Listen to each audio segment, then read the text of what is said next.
Welcome to Dark Knight Films Reviews. I'm your host, Matt Spease, and today we are looking at Jaws, released in 1975.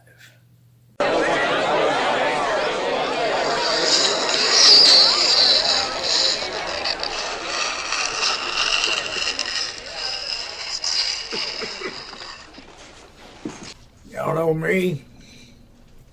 I earned a living. I'll catch this bird for you. It ain't gonna be easy. Bad fish. Not like going down to the pond chasing bluegills and tommycods. A shark, swallow you whole. Little shaking, little tenderizing, and down you go. And we gotta do it quick. Gotta bring back your tourists. Put all your businesses on a paying basis. But it's not going to be pleasant. I value my neck for a lot more than 3,000 bucks, Chief. I'll find him for 3. But I'll catch him. And I'll kill him for 10. But you gotta make up your minds. You want to stay alive? And ante up. You want to play it cheap? Be on welfare for the whole winter. I don't want no volunteers. Don't want no mates. There's too many captains on this island. $10,000 for me by myself. For that you get the head, the tail, the whole damn thing. Thank you very much, Mr. Quint. We'll take it under advisement. Jaws was the quintessential first blockbuster. It helped to make Steven Spielberg one of the most prolific and most sought-after filmmakers of our time. And it's a testament to how good that film ended up being that he became such a sought-after director. Jaws had a troubled shoot because half the time the shark that they were using did not work. So Spielberg had to rely on certain little tricks like POV shots to bring the shark's presence about. And that would have never worked fully without the amazing music score by John Williams. John Williams is one of the greatest movie composers of all time. I mean, the list of movies that he has done music for that ended up becoming box office smashes just goes on and on. From Star Wars to Jaws to Indiana Jones to Jurassic Park. I mean, even Schindler's List. So the man knows how to compose music. He composed the music for every one of the Star Wars feature films. Good or bad, the sequel trilogy were better off because of his music. Couldn't save the whole shebang, but his music was not at fault. His music was still amazing. So, when you hear that music, when you're in the water, when you are supposed to be the POV of the shark going through the water, it is intense. His music is amazing in this film. Not only in those scenes, but in the whole movie. It's one of the best scores ever. I used to have it on record way back when you had vinyl records and everything, and I don't know how many times I put that thing on, and then whenever I got cassette tapes, I ended up getting a cassette tape of it, and then CDs. I ended up getting the CD soundtrack. I have always had the soundtrack to Jaws, just because of how great that thing was. And Jaws was not the first film that Spielberg used this idea, not the idea of through its point of view, but the idea of a person being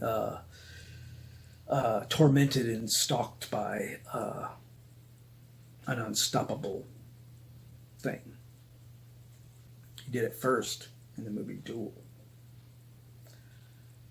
And I think somebody at Universal may have saw Duel, and that's the reason they wanted him to adapt Peter Benchley's novel Jaws for the big screen. Spielberg, his direction in this is amazing. Shooting problems aside, he made it work. He made it work, and when the shark does work, it is really a powerful thing. When Chief Brody is throwing the chum out in that one scene, and the shark comes up, that scene still, to this day, will scare the hell out of me, no matter what. You're going to need a bigger boat. And also, when Hooper is under the water, this has nothing to do with the shark, but it just shows that Spielberg knows how to scare the hell out of an audience. And when Hooper's swimming around looking on the Ben Gardner's boat, and he finds the tooth, and all of a sudden Ben Gardner's head falls out of the hole, scared the hell out of Hooper and scared the hell out of us audience members too. The cast in this, you have Roy Scheider as Chief Brody.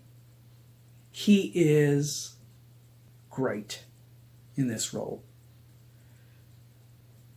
You have Richard Dreyfuss as Matt Hooper. They work so well off of each other in the scenes that they're in together. Well, this is not a boat accident. It wasn't any propeller. It wasn't any coral reef. And it wasn't Jack the Ripper. It was a shark. They're great. Then you have Murray Hamilton as Mayor Larry Vaughn. He is so good at playing this, I want to say asshole, but he's not really an asshole. But I mean, he's so good at playing him that you just, you get so frustrated with him. And that's just a sign of how good of an actor Murray Hamilton was. Lorraine Gary is great as Ellen, Chief Brody's wife. But other than the shark, the true star of this film is Robert Shaw. Robert Shaw is amazing in this film, playing Quint. He is just, oh my God, the guy in every scene when he comes in, he steals the show. And he doesn't have as much screen time as Roy Scheider and Richard Dreyfuss. And I never timed it, but he might have possibly even equal screen time to Murray Hamilton as Mayor Vaughn. Don't quote me on that, but it's just that he's used sparingly, and it is a good thing. I mean, because until you get to that ending moment where they go after the shark, that's a good thing. Because if you used a character like him too much, it would take his mystery and his mystique away. So he works the way he is in the film. And the Indianapolis speech that he does, he will, whether you've seen it before, or if it's, definitely if it's the first time you're seeing it, that speech will bring you to tears. That's how good he is in this. Now, the early moments where Spielberg had to use the point of view shots a lot because the shark wasn't working, they are really good. They're tension filled. They lead it. They lead everything up. All the victims that die in it, from Chrissy to the Kittner boy to the guy in the pond with Brody's son. That it's he gets killed, and that is what almost just that's what makes everything, because it was finally you got through to Mayor Vaughn, and he his he has this big line in there where my kids were out there too, and he finally allows them to hire Quint to go get the shark. And then when those three get together on the orca and they are trying to catch the shark or kill the shark, the cat and mouse between them and the shark, that is such an exhilarating and fun moment in the movie. Some points it's fun and exciting, other points it's harrowing. So that is just great how that works in the film. The shark, certain moments, the shark looks effective as hell. It's great. A couple of points where the shark doesn't look that good, and you can tell it's fake, are when it's out in the water after they got the barrels on it, and it's chewing right through the line and everything, and Brody even says the line, it's chewing right through that line. It looks kind of fake there. The shark does. I mean, it just does not look effective at all. Just snapping in the water like that. It just looks... But thankfully, they don't have a lot of those moments. It's mostly near the very end. Even when the shark comes up out of the water and goes after Quint, that scene looks really effective, really good. One scene that I didn't like that I think stands out is after the shark busts through the side of the orca when it's starting to sink and goes after Brody, and he starts hitting it with the oxygen tank.